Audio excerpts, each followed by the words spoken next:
Hi, this is Danny Doyle, and welcome back to my Fire Emblem Vision Quest 0% gross playthrough. And it is time for an army swap. We are leaving Storch and friends behind in favor of Waluyo. Waluyo is, story-wise, the guy who we declared a false flag war on. That wasn't very nice of us. That was not very nice at all. And so now we control him, fighting back against the racists who are coming to kill him.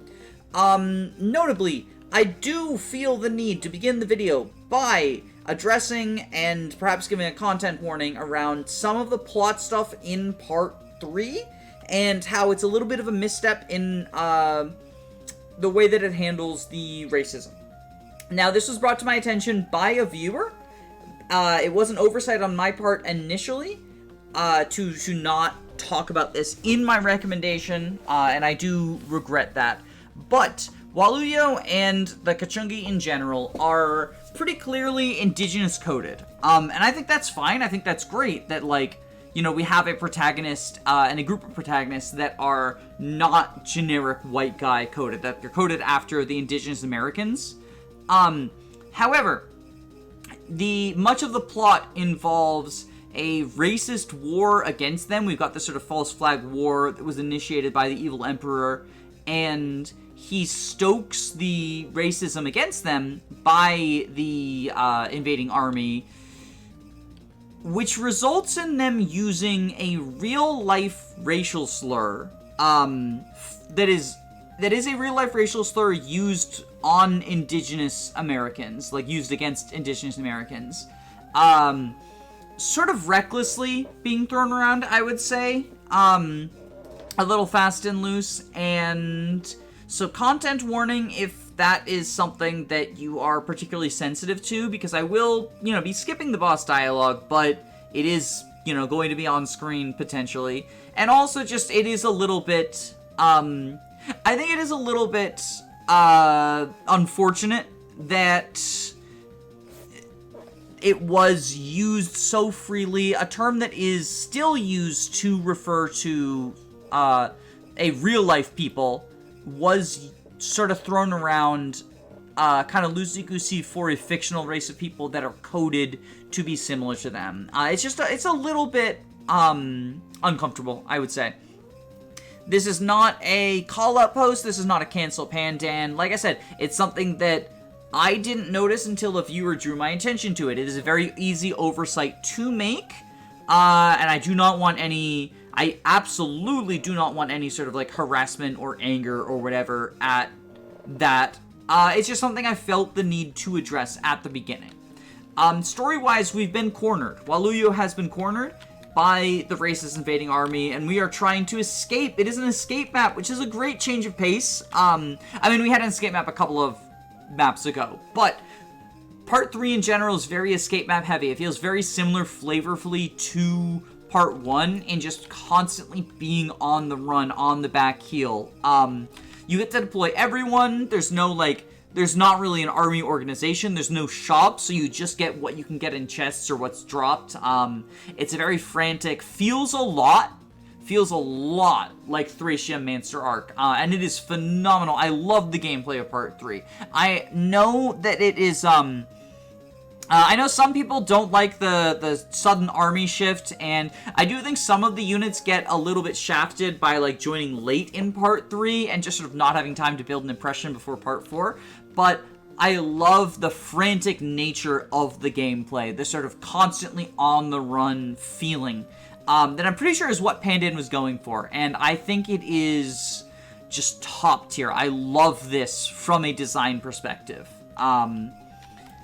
That said, with the new army, we now have a metric fuck-ton, it's late enough in the video I can say that probably, of unit reviews to go over. And let's start with the big man himself, Waluyo. He's a great chief, which is basically a nomad, but they trade swords for axes. He also has a Reaver axe. It's his personal weapon, and it's a Reaver. It's the only, well, I guess it's not the only Reaver axe, but it's quite good. I like it. It is undeniably good when you have a personal weapon that has, like, a niche, too, because, like, there's not sword Reavers available to Waluyo's army. His axe rank is A. His bow rank is C. That in particular is a little bit unfortunate because the Brave Bow, which we just got access to, is B rank. And the Brave Bow would stack very well with one of his 2 skills, Quick Draw, plus 4 damage when initiating. On a Brave weapon, that can be up to plus 16, but a guaranteed plus 8. So short-term goal is to very, very quickly try to funnel as much bow experience onto Waluyo as possible. He's also one of only 2 units who has Savior, which is quite a good skill, as we've seen on Hunkulani. It's a little bit less good on a mounted horse unit than it is on a mounted flyer unit, but he's still a mount. Savior is still good. And he has a good aid. He has 14 aid. That's a good aid. He has 2 leadership stars, which helps with other units' hit rates all throughout the map, which is quite good. And his stat spread is quite good. I definitely slept on this unit for a little bit. I'll be the first to admit, but Darting Blow or Quick Draw or whatever you call it, the plus 4 when you get access to Braves is very good. As well as just solid stats across the board. He struggles to double a couple of things in Part 4, in particular on hard mode, but I think in general, he is one of the better units in the game, especially if you count availability the word that I do, whereas I count it per army, so I don't penalize the Part 3 squad for missing Part 1 and 2. I understand that that's not how everyone evaluates availability. I just personally view them as like Waluyo's army. He's fully available for Waluyo's army, and there's no need to penalize him based on the game structure not allowing anyone to be fully available, right? I understand not everyone agrees, and that's fine. Unit evaluation is weird. I like Waluyo. I know of at least one person who proposed that he's best unit in the game, and I don't think it's a crazy proposal. I think he's quite good, and while I personally do not have him as the best unit in the game, I can absolutely see it. I think he's quite good. He's definitely an S tier. Speaking of S tiers, Dancer! Michael! He's a bard. He has a couple of Dancer rings. Boost Avoid, boost crit. There's one that boosts strength you can get later. There's one that boosts defense you can get later. But mostly, he's a dancer. He dances. Dancing is quite good. He has Acrobat, which is a very good skill for a dancer. It means he's not slowed down by things like forests and whatnot. I think that's nice. The dancer spiel is dancer's good. I do think that almost every dancer in the series is overrated. I will say that. I do think that almost every dancer in the series is overrated. Because there becomes a very difficult discussion of how much credit do you give the dancer and how much credit do you give the unit being danced. And that is often subjective, and it often varies from game to game too. Like, if dancing multiple units on different turns is a super big deal, I think the dancer gets more credit for that. But if there's one unit in particular who's getting danced every single turn, that no one else would be able to do things if they were getting danced instead, I think you mostly give credit to the unit being danced. But that's a conversation for another time. Dancers are still top tier, always use them. The idea of them being overrated is not to say don't use them. I simply think that they are sometimes given credit for what other units are doing. But they enable a lot of flexibility in terms of giving units extra movement, giving units more turns. In particular, for warps, you can have the same person warp twice in the same turn if you need to. There's a lot that gets enabled by dancing.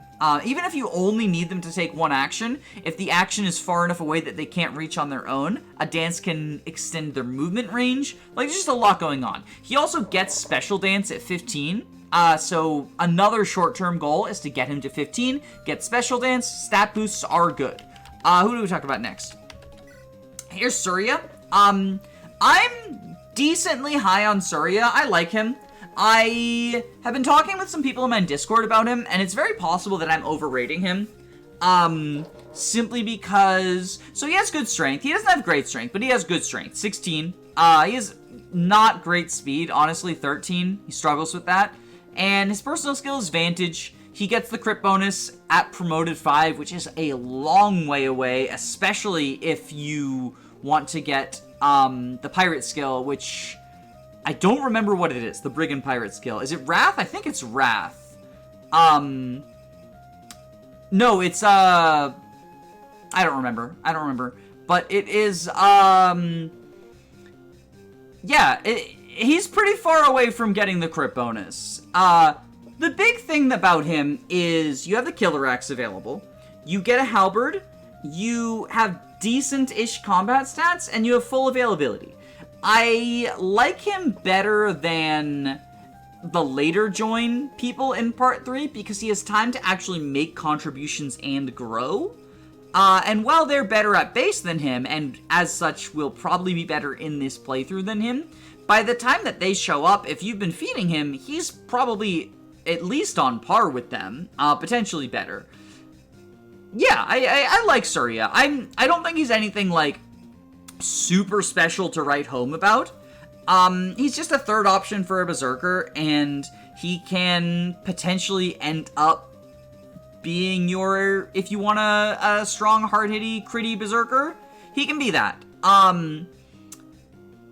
He's probably not the best candidate for the first Master Seal in this route, which does definitely hurt him because he really wants to get that crit bonus to sort of like get online, and I think if you're giving him the Master Seal to get him the crit bonus faster, that is favoritism that he doesn't especially justify. A unit of his caliber just doesn't really justify that over some of what the other units offer, such as, you know, getting an extra weapon type, getting access to stabs, getting extra movement on a mounted unit, which is unfortunate for him. Vantage is a interesting skill for a Berserker, but I ultimately don't think it works out super well for him. He has a fat HP pool, so he can have Vantage active while more safe. Like, one of the downsides of Vantage is having to be at low HP to do it, but he can have it active while he's, like, at relatively high HP. But ultimately,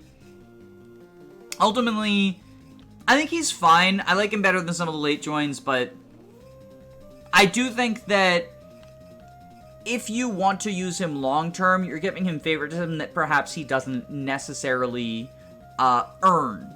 But he does have that good combat for a couple of maps. Bulan! Bulan's a Dark Mage.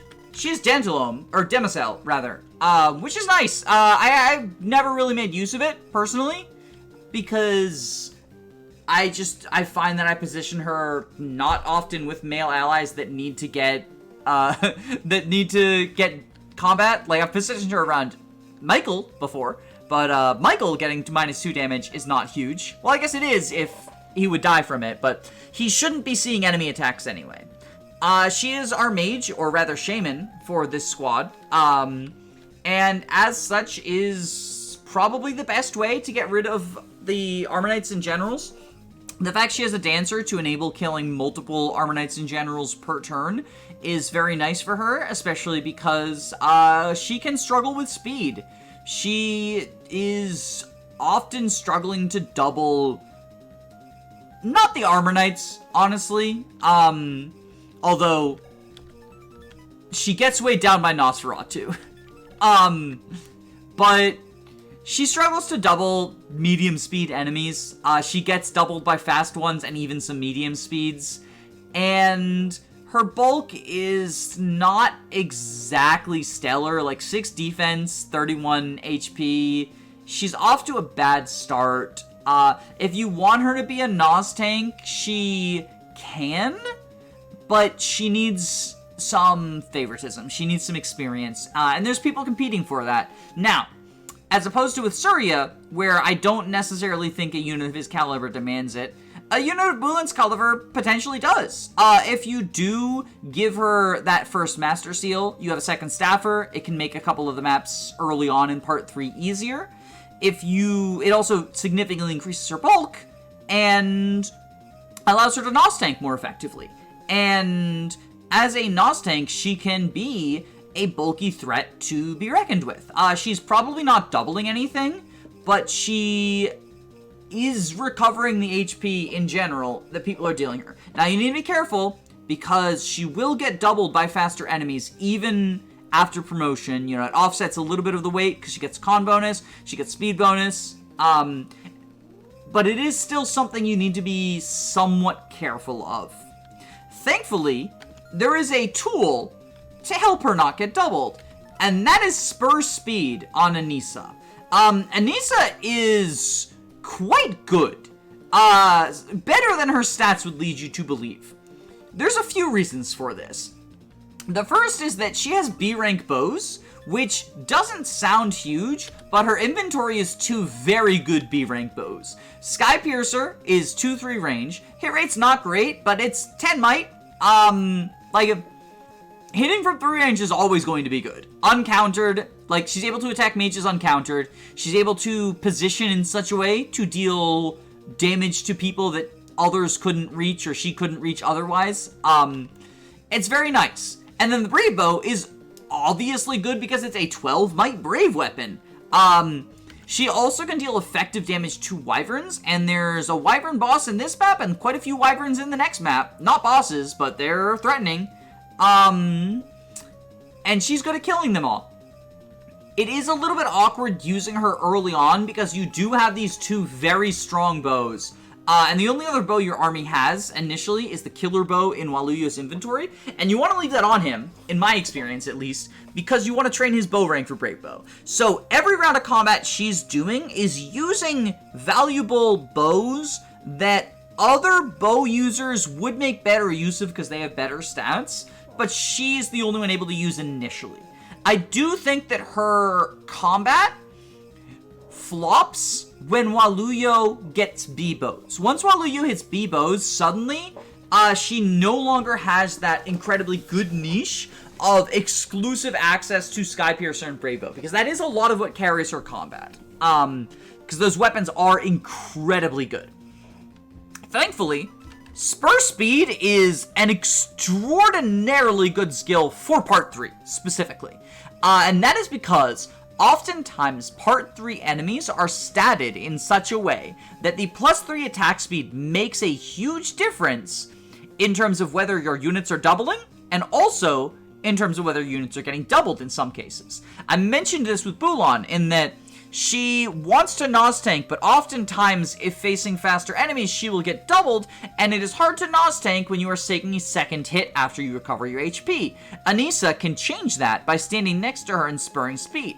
It does require specific positioning because Anissa is an archer and therefore will not be able to counter people, so you want to have someone at sort of like the edge of the range and spur them, or spur on player face, in order to allow doubling, or allow not getting doubled if you're facing retaliation on player phase. But I think that Spur Speed is really big, and positioning Anissa in such a way that she can spur the appropriate unit's speed is a big deal even in vanilla Part 3, but I think will be even more important here in Zero Growths, because I can't get Speed Blessed, because my units will not be as fast as perhaps they're expected to be.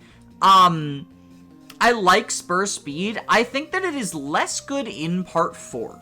And that's because the maps are no longer designed with a very specific cast in mind. One of the nice things about Part 3 is how tight the map design is, because Pandan knows every single resource you have. For the most part, who you use the Master Seal on is up for grabs, but for the most part, Pandan knows every single resource you have on every map and can design them to be challenges that will be overcome by those resources. And in particular, the speed tiers are very tight to the point where Spur Speed helps. However, speed being a tier-based stat means that +3 speed is often not changing the doubling outcome of combats unless your speeds are close enough for it to be impactful. And oftentimes in Part 4, it's just not gonna be relevant, and she basically doesn't have a personal skill, and she's in a class that's not super great, like Sniper, Archer Sniper is not the best class, and she just sort of, and she doesn't have great stats either, like she doesn't even do the Lajos thing of like just phenomenal stats for the join time. Yeah, it's just unfortunate, but she's great in Part 3. I really like her in Part 3. Speaking of brave weapons, Kusuma is here. She's similarly just not impressive stat-wise to Anissa, but she benefits from well, she benefits from her skills and her, weapons. So she has swap. A lot of what I said about Marlin applies. You know, Kanto swap is always going to be okay, but it's not Kanto Repo. It's not as good as Repo. Swap is like an personal skill, and I think in particular, because this is a game where infantry units get shove, swap feels like replicating shove on a horse unit. I think that's my takeaway with swap, is like in a game where everyone gets shoved for free, or every infantry gets shoved for free, swap goes down in value because you can get a one move skill, and it doesn't take your personal skill. Now, she has swap Kanto, which is nice. So she can do swap Kanto to a specific spot, and she has higher move than most infantry. It's 7 and 8, respectively, when promoted. But I do think that the importance of a swap bot is overstated. I think swap is a very unimpactful skill. It's especially bad on Lajos because he can already shove as well, but I think it's an unimpactful skill. What's not unimpactful is Rapier and Brave Sword, which we get this map. She has B swords, which means she can use both of them. We don't get other sword units unless we promote Kier, who is a unit who joins later in this map. And he'll get C swords. He can use the Rapier, but he can't use the Brave Sword. So Kazuma, much like Anissa, really lives and dies on the strength of these weapons. Rapier is very good. It's an effective weapon against armor and cavalry. It is another way of dealing with knights. So if you don't just want Bulan, then you do that. And then Brave Sword, it's a brave weapon. Like, what more do I need to say? I talked about this with Anissa. She's very similar to just mounted Anissa. Her stats are, again, pretty middling.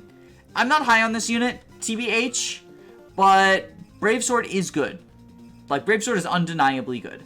I think Anissa's better, though, because I really like the spur speed, and I really like the effectiveness. And that brings us to Katut. There's not too much to say about Katut. She is the resident healer of Waluyu's squad. She has an A support with Waluya. From base, they're married, and that's pretty cool. And yeah, B rank stabs. She starts with barrier and sleep. I think it's cool that she doesn't start with a healing staff. She's sort of like positioned to be an offensive staffer.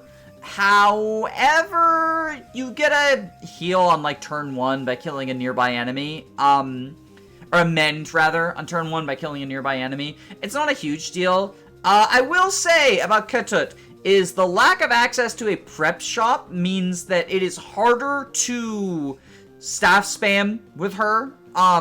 You really have to be more conservative around your healing resources in part 3, and decide, like, is this really a heal that I need to do? Or can I vulnerary? Or what do I do? Because you only have mend initially, and then you get a heal eventually, but, like, and you get some more healing staves, but you have a very limited pool of heals, and I think that hurts Katut, because oftentimes what ends up happening with staffers, right, is when you have the ability to buy heal staves, you just sort of go like, oh yeah, and, you know, I'll heal this unit up, and maybe they'll never take a hit again, but like, I get some experience on my healer, which is nice, gets them closer to promotion, or rather for her, a skill, and maybe later on, 3 turns later, they can take a hit that, I didn't know they would need to take yet. But with Katut, you really have to think like, okay, do I staff here?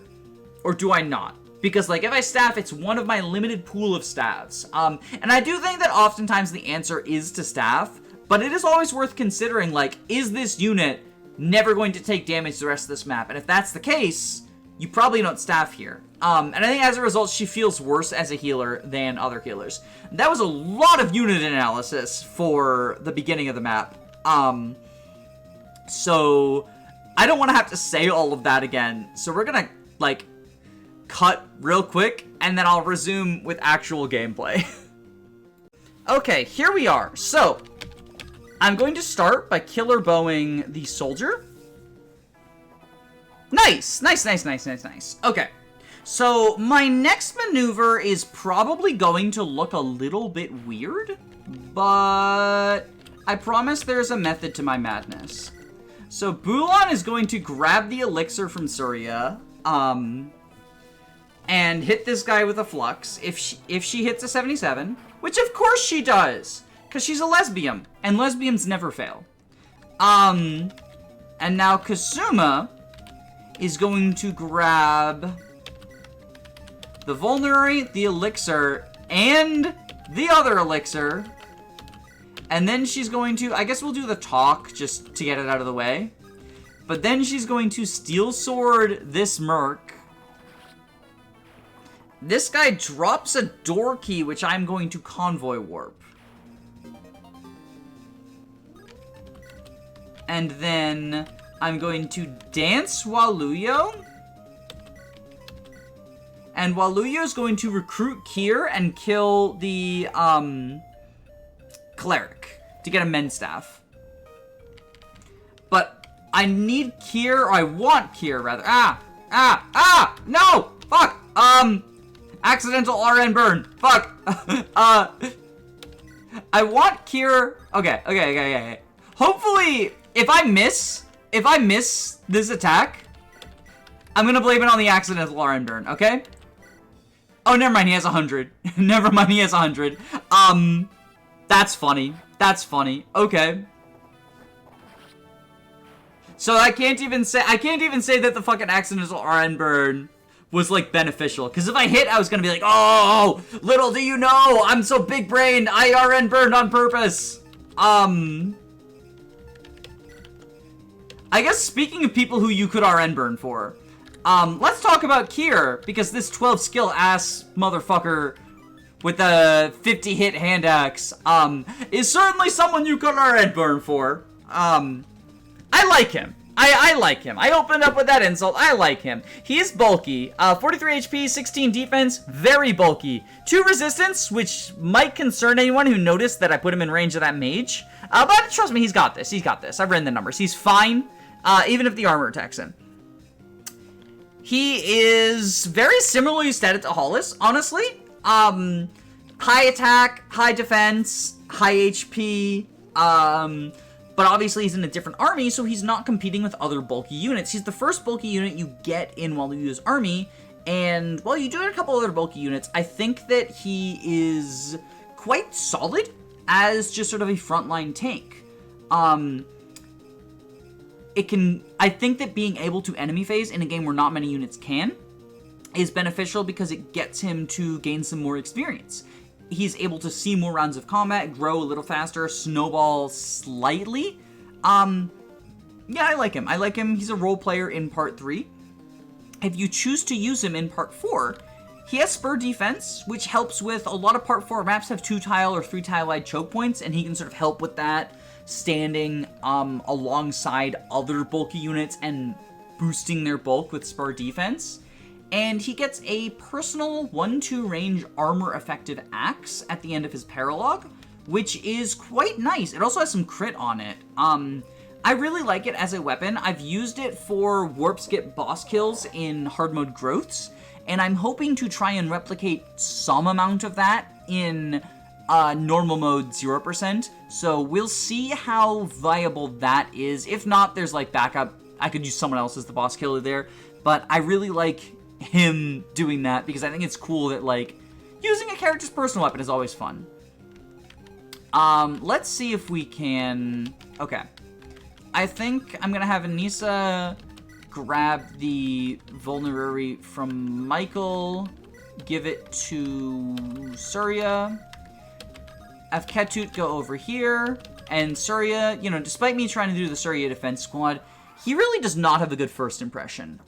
He's surrounded by sword-wielding enemies and an axe reverse soldier, which is not great. There's also not that many, like, super special axes. You get a few hand axes, but it's not like he's the only axe user, right? Like, Waluyo, Kier, and he are all fighting over axes, as well as some other units that we're going to get later. And while Waluyo and Kier, if he's promoted, can use other weapons, Surya's stuck on axes, so, like, it's really tragic for him that... Oh my god, Kier. That's the one I needed you to hit! The Armor Knight is fine, that's the guy I needed you to hit! I swear to god, Kier. It's probably the RN burn. is probably the fucking RN burn. I RN burned accidentally and stopped him from hitting. Oh my god, you... I'm pretty sure he's 1 point short of killing. Yeah. Oh, that's rough. Okay.